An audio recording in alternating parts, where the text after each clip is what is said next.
Hello, you're very welcome along to this mini-series which is all about 5 essential oils that are extremely versatile, useful, popular, absolutely beautiful.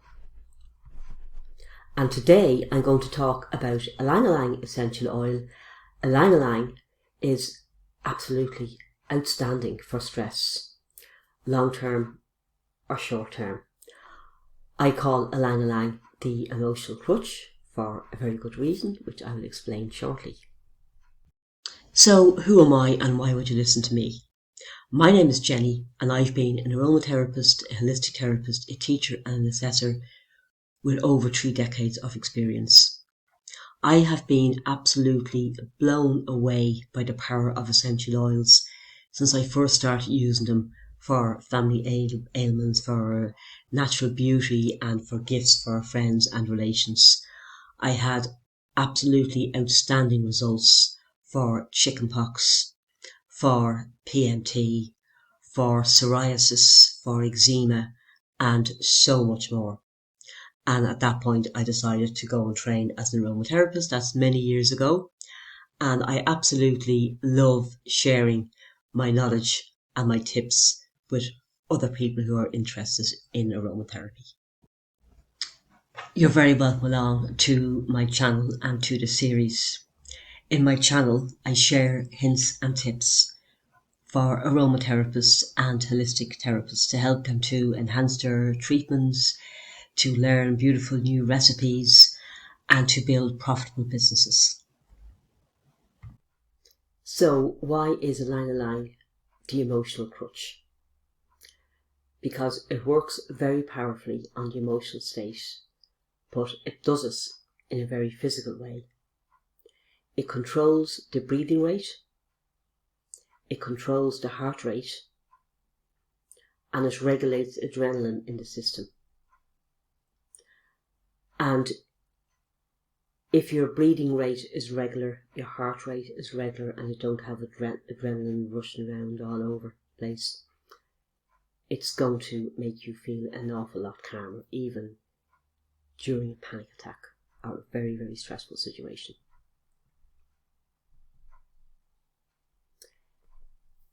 Ylang was part of a blend that I used for a student of mine who was extremely anxious. I hadn't seen her for quite a while, and I met her one day, and she looked so tense and pale and just wasn't looking like herself at all. She said that she was, as I said, suffering from severe anxiety. She was seeing a psychiatrist, and the psychiatrist was generally, every time she went for a visit, he'd up her meds slightly to try and control the anxiety.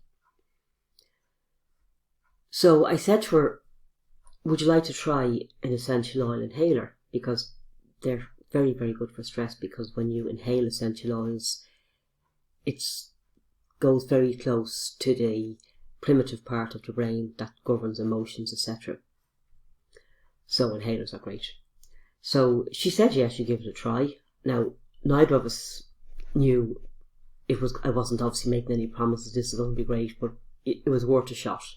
It couldn't do any harm. So I made her the blend and she went off with it. And when I met her again a couple of weeks later, I said probably the most silly thing I've ever said, and I've said a lot of silly things, but I said to her, oh my God, you look like you. And I said, oh, that's a silly thing to say. And she goes, no, it's not. That's exactly how I feel. I feel like I'm me again. She had gone back to her psychiatrist, and the psychiatrist said to her she was doing so much better. And the psychiatrist had reduced her meds when he had been planning to increase them. And he said to her, what are you doing different? She said, I'm using an aromatherapy inhaler. Well, he said, keep using that because it's working. And it just felt so good to be able to help somebody, to make such a dramatic difference so easily.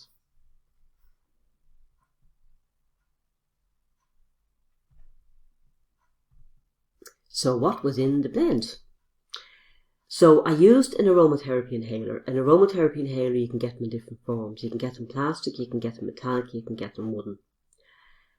There are different prices. The plastic ones are the cheapest, but the wooden and the metallic ones you can use again. The plastic are just use once, and I suppose not great for the environment either. But you have a little wick inside the inhaler, and you put the essential oils on it, and then you close up the inhaler and you can inhale, obviously. So when you're using an inhaler for an emotional condition, I would put 10 drops in the inner wick. And you might think 10 drops is an awful lot, but you're only inhaling from the top of the inhaler, so you're not getting the full force of the oils, and the inhaler will probably last around 3 months, if not longer. So the recipe I used for her was 3 drops of Ylang essential oil, for the reasons I've explained earlier on. 2 drops of lavender. Lavender is a fantastic balancer. 2 drops of grapefruit essential oil. Grapefruit is beautiful and it's so uplifting. And I really like when I'm using like heavy oils, like Ylang, and lavender is very heavy too. I love to have a citrus oil to kind of lift the blend. And I use 2 drops of benzoin essential oil. Benzoin is very, very soothing and calming and absolutely amazing for stress. So I put the essential oils, as I said, on the inner wick, closed it up, and then she was able to take the lid off and smell as she wanted to. So a beautiful blend and an amazing effect. Just going to have a quick look at the cautions. So essential oils, although they're natural substances, they are highly concentrated, so you do need to treat them with respect.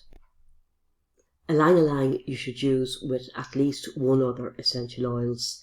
It's very deep and very rich and very heavy, and it can cause a mild headache if used on its own. So it's not exactly dangerous, but it's just not that pleasant. And don't use lavender essential oil for pregnant women. I've said this before during the series, and if you hear me again, apologies. But I've never known of an essential oil to cause a miscarriage, but I would always err on the side of caution when using them. If one oil doesn't suit you for whatever reason, you can always find another one. They're very, very versatile.